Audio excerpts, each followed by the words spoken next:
Hi, Mona Fishbane. Thank you very much for joining us this afternoon. Thank you. It's a pleasure to be with you. Well, we're really excited to have you coming to AFTNC's conference this October 24th, 26th at Westerbeck Ranch in Sonoma.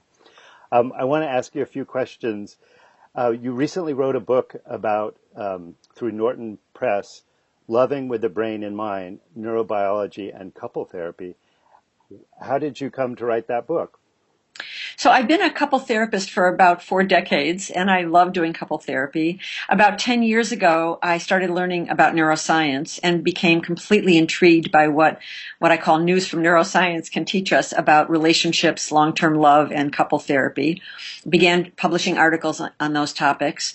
And then in 2009, the editor at Norton Professional Books asked me to write a book on the topic, which resulted in my book, Loving with the Brain in Mind, Neurobiology and Couple Therapy. And during that period, it took me 4 years to write the book because I did a tremendous amount of research on the actual neuroscience, the neuroscience of emotion regulation, empathy, love, gender differences, cultural neuroscience. So I did a tremendous amount of research and then wrote the book, and it was published last fall. So how do you think neurobiology can enhance our understanding of couple relationships? So first I want to just say that the field of neuroscience has exploded in the last decade, mostly because of new technologies like the fMRI machine, which allows scientists to peek inside the brain and see what's going on when we're in love or compassionate or upset or worried or angry. And I've tried to combine that interpersonal neurobiology wisdom with relationship science research. And specifically how I apply this in terms of couple relationships are several aspects. The first is I look at what I call love and its discontents. So falling in love is delicious. Those of us who have been privileged to have that experience know what a high it is. And it literally is a high. Research shows that actually our brain on early love is kind of like being on cocaine. Reward centers of the brain light up and dopamine is in full abundance. The sad part is that that doesn't last forever, and somewhere about a year to 3 years into the relationship, we shift into something called companionate love, which is a tamer version. Many people miss the high of early love. Furthermore, we know that relationship satisfaction deteriorates over time. This is actually somewhat sad news, although not surprising given what we know about relationships. And stress like having children, for example, can actually make that worse. The health consequences of happy and unhappy relationships are pretty sobering also. So unhappy or stressful or lonely relationships actually lead to chronic inflammation, our immune system going downhill, premature aging, and earlier death, whereas happy relationships are associated with pretty much the opposite. So the stakes are very high in terms of the couples who come to us in our attempts to help them. So what are some key aspects of the brain that are relevant to understanding couples and couple therapy? So first I want to say that couples regulate or dysregulate each other. They co-regulate each other for better or for worse. Distressed couples get caught up in what Michelle Schenkman and I called the vulnerability cycle. We wrote this article in Family Process 10 years ago. And in the vulnerability cycle, each person's way of protecting themselves or calming down actually sets off the other partner's vulnerability, making them more distressed. So it's kind of a loop of distress. We'll look in the conference at ways to work with that vulnerability cycle. But that vulnerability cycle is really about emotion dysregulation. And we now know, which we didn't know when I wrote this with Michelle 10 years ago, what is the neurobiology of that reactivity and what's the neurobiology of being able to calm down. Wow. So in terms of the brain itself, several things. First of all, we are products of evolution. We have inside our brain our inner mammal, our inner lizard, and often our inner lizard and inner mammal are actually running the show. Because while we have a higher brain, it's called the prefrontal cortex, it's right behind the forehead, we also have an automatic brain, an emotional brain. And most of what we do is on automatic pilot. So there's a kind of a tension between automaticity, as I call it, and choice. Right? We have the sense of, or we function on automatic pilot, which is good news for the prefrontal cortex because the prefrontal cortex takes a lot of energy to run. It's called glucose. That's the energy source. And there's a limited supply of glucose. So it's good news that most of what we do is on automatic pilot because the lower brain doesn't require as much energy to function.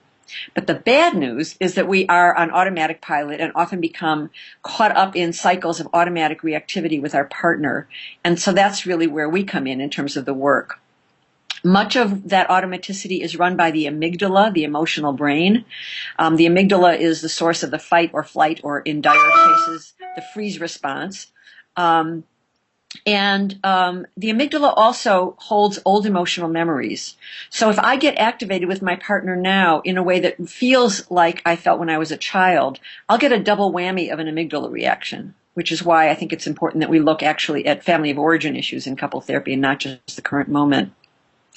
Another aspect of neurobiology I look at is the way in which our brain is embodied. So we look at what are the hormones and neurotransmitters that are flowing through our brain and body, and how do those play out in our emotions and in other aspects of our lives. Emotions, it turns out, are body experiences. They come from the gut and the heart, and they go up our spinal cord to our brainstem and higher in the brain. And the ability to read and regulate our emotions turns out to be really key for couple satisfaction. It's also key, actually, for empathy. If you can't read your own emotions, you actually can't read somebody else's emotions. So we'll be looking at ways to facilitate the skills of emotion regulation and empathy in the conference, and I do that in the book as well.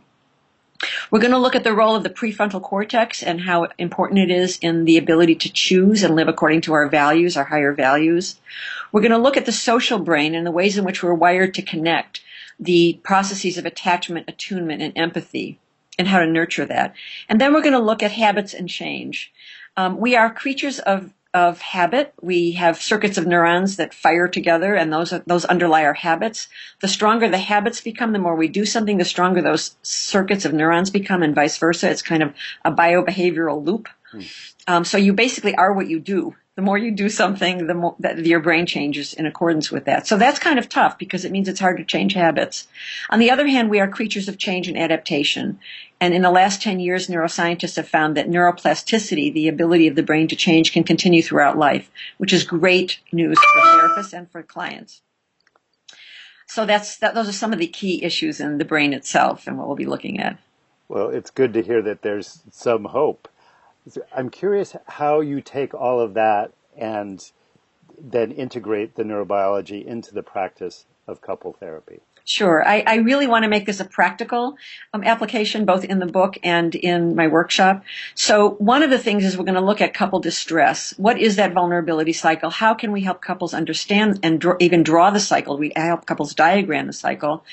And how can they understand when they get dysregulated, what they can do to calm down? And again, a lot of that involves working with the current situation, the current moment, reading their own emotions, and reading each other's emotions, and also understanding what historical factors might have led to this moment of reactivity, family of origin issues, etc., and old memories in this relationship for that matter.